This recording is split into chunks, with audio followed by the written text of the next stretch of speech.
வணக்கம். என் பேர் Ramachandran, son of Veeraiya, மாவலிப்பட்டி, Musiri taluka, Trichy மாவட்டம். பின்கோடு 621205. நான் என்ன காணொலி காட்சியில் பதிவு பண்ணுறேன்னா, ஆன்லைனில் நான் வந்து சோசியல் மீடியாவில் நிகழ்ச்சிகள் பார்க்குறது வழக்கம். அது மாதிரி பார்த்துக்கிட்டு இருக்கும்போது சர்க்கரையின் அளவை ரத்தம் எடுக்காமல் சர்க்கரையின் அளவை தெரிஞ்சுக்கக்கூடிய கருவி அப்படின்னு சொல்லி ஒரு விளம்பரத்தில் ஆடு வந்துச்சு சோசியல் மீடியா நிகழ்ச்சியில் பார்க்கும்போது. அப்படி சரின்னு உடனே அந்த கருவிக்கு ஆர்டர் கொடுக்கலான்ட்டு ஆர்டர் நவ் ஆப்ஷனை டச் பண்ணி உள்ளே போனேன். அந்த கருவின் விலை 699 ரூபா. நானும் ஆர்டர் பண்ணிட்டேன். 3ஆந்தேதி டிசம்பர் 3 ஆர்டர் பண்ண உடனே 2 அட்ரஸு இதெல்லாம் கொடுத்துட்டேன். திருப்பி அதுக்கப்புறம் எதுவும் கண்டுக்கல. அதுக்கான மெசேஜ் பகுதிக்கு அந்த இது வந்துச்சு. இந்த பாருங்கள், இது மெசேஜ், அங்கேருந்து வந்த மெசேஜ், நான் ஆர்டர் கொடுத்ததுக்காக வந்த மெசேஜ். இது மாதிரி 2-3-4-5 இடம் வந்துச்சு. நான் சரி இது என்னமோ நினச்சிட்டு டிலீட் பண்ணேன். அப்படின்னு ஒரு 2 மெசேஜை ஸ்டாக் வச்சுட்டேன், ஸ்டோர் பண்ணி வச்சுட்டேன். அதுக்கப்புறம் இந்த குளுக்கோஸ் அந்த அளவு பார்க்குற கறி பார்சல் வந்திருக்குன்னு சொல்லி சம்மந்தப்பட்ட நிறுவனம், கூரியர் நிறுவனம், அதாவது சேடோ பாஸ் அப்படின்னு ஒரு இது, அந்த நிறுவனத்துக்கு வந்ததுக்கப்புறம் நானும் அந்த நிறுவனத்துக்கு 12ஆந்தேதி, அதாவது வெள்ளிக்கிழமை அன்றைக்கி என்னை காண்டாக்ட் பண்ணி அந்த கூரியர் சர்வீஸ்காரங்க கேட்டாங்க. சரின்னு அவங்களுக்கு அவங்கக்கிட்ட பேசினேன். அவங்களும் சனிக்கிழமை அன்றைக்கி நான் ஆர்டரு கொண்டு வரோம்னு சொல்லி கொண்டு வந்தாங்க. அது மாதிரி கொண்டு வந்து கருவிகளை கொடுக்கும்போது தான் அந்த பாக்ஸு இது அந்த நான் கருவியோட ஆர்டர் கொடுத்துருந்தேன். பாக்ஸ் வந்துச்சு.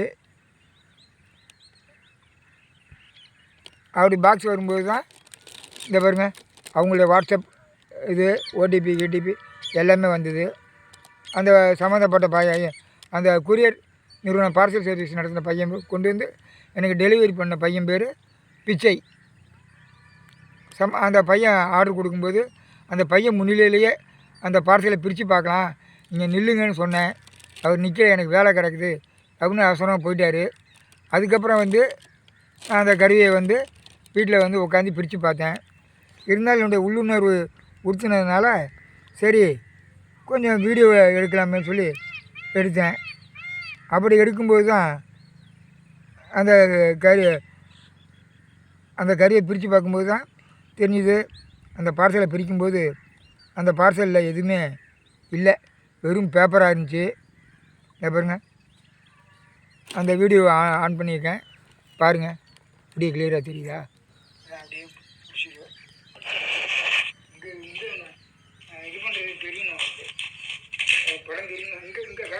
நானும் என்னுடைய மனைவியை வீடியோ கேமரா எடுக்க சொல்லிவிட்டு நான் அந்த பார்சலை பிரித்தேன். அந்த பிரிக்கிற காணொலி காட்சியை கொஞ்சம் பாருங்கள். காணொலி காட்சி தெரியும்னு நினைக்கிறேன்.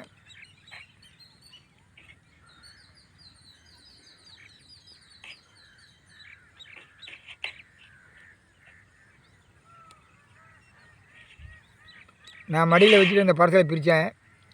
முக்கால்வாசிக்கு மேலே பிரித்ததுக்கப்புறம் என்னை மடியில் வச்சு எடுக்கிறதுக்கு கிரிப் கிடைக்கலங்கிறனால கொஞ்சம் இந்த பார்சலை காலுக்கு கீழே வச்சு பிரித்தேன்.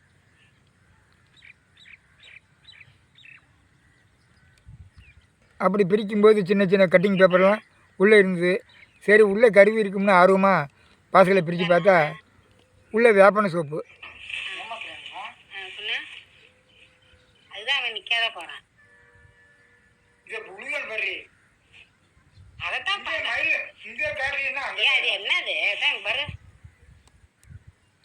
வீடியோ எடுத்து என் மனைவிக்கு அனுபவம் இல்லை. அன்னை பாருங்கள், இது என்ன மீஷோவில் அனுப்பிச்சுக்க பாருங்கள், சோப்பு கட்டி அனுப்பிச்சிருக்காங்க. அந்த கூரியர் சர்வீஸ் பண்ண பையன் அவனுடைய நம்பரை மொபைல் கால் ட்ராக்கை பார்க்கும்போது மிஷோன்னு வந்துச்சு, ட்ரூ காலரில். அதனால் மிஷோன்னு சொல்லியிருக்கேன். ஒருவேளை மிஷோவில் வேலை செய்கிறான்னு நம்ம தெரியல.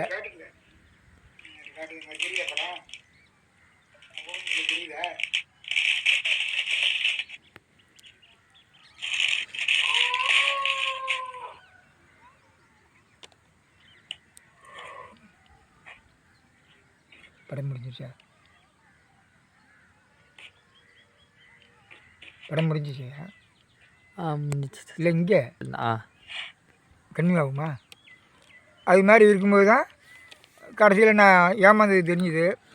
அடுத்த ஒரு 2-3 நிமிஷத்துக்குள்ளேயே திருப்பி அந்த பார்சல் டெலிவரி பண்ண பையனை கூப்பிட்டேன். ஃபோனில் கூப்பிடும்போது என்னாச்சு, நான் மங்களத்தில் இருக்கேன், அங்கே இருக்கேன், இங்கே இருக்கேன்னா, இல்லைங்க இந்த மாதிரி நான் ஏமாந்துட்டேன் அப்படின்னு சொன்னேன். அவன் பாட்டுக்கு போயிட்டான். நீங்கள் எனக்கு தெரியாதுங்க, நான் பார்சலை கொண்டு வர வேண்டிய பொறுப்பு என்னது, பார்சலை கொடுத்தேன், பார்சலை கொடுக்க தான் என் வேலை, உள்ளே என்ன இருக்குது எதுக்குன்னு நான் பார்க்கலன்னா, இல்லையா பார்சல் இருந்தாலும் உங்களுடைய அந்த கொரியர் சர்வீஸ் உடைய கம்பெனி எந்த ஊர்லேருந்து வந்திருக்குன்னு உங்களுக்கு தெரியும். அதனால் எங்கேருந்து வந்திருக்கோ ட்ராக் பண்ணி சம்மந்தப்பட்டவங்ககிட்ட காசை கொடுக்க வேணாம், நிறுத்தி வைங்க அப்படின்னு சொன்னேன். கேட்கல. திருப்பி இன்றைக்கி ஒரு சில நாள் கழிச்சும் திருப்பி சொன்னேன், நான் காசை ரிட்டர்ன் பண்ணிட்டேன், அவங்களுக்கு இவங்களுக்கு எனக்கு தெரியாதுன்னு தான் சொல்லியிருக்காங்க. ஆகவே அந்த பார்சல் எனக்கு அனுப்பின கம்பெனி பேர் ஷிப் ராக்கெட். அவங்க வாட்ஸ்அப்பில் எனக்கு அனுப்புனதுக்கான மெசேஜ் எல்லாம் கொடுத்துருக்காங்க. பாருங்கள், அப்படிங்கிற இதில் வந்தது உங்களுக்கு இந்த பாருங்க, இது வந்து கொரியர் நிறுவனத்துடைய இது அவங்க வாட்ஸ்அப்பில் அனுப்பின மெசேஜுங்க. திருப்பி இந்த ஷிப் ராக்கெட் அப்படிங்கக்கூடிய இதை நான் இப்போ எடுக்கிறேங்க.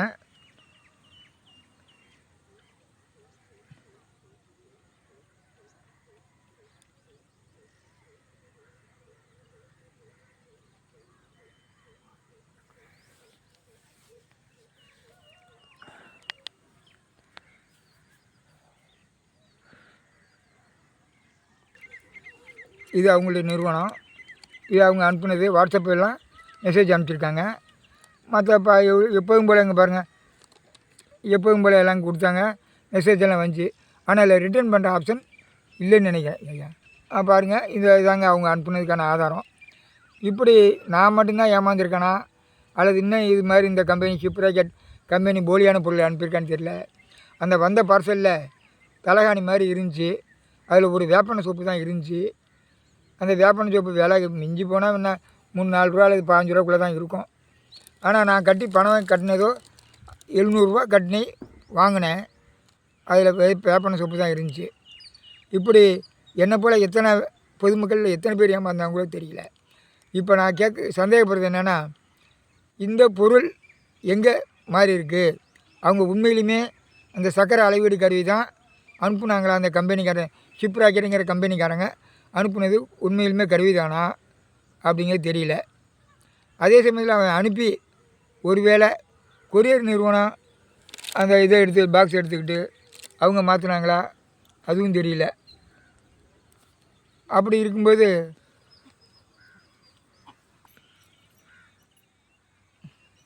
அதனால் மத்திய மாநில அரசுகள், சைபர் கிரைம், காவல்துறை, மற்ற புலனாய்வுத்துறை அமைப்புகள் இந்த காணொலியை புகாரை ஏற்று எனக்கு உரிய இழப்பீடு பெற்று தர வேண்டும், அல்லது எனக்கு தரமான பொருளை அனுப்பி வைக்க வழிவகை செய்ய வேண்டும்.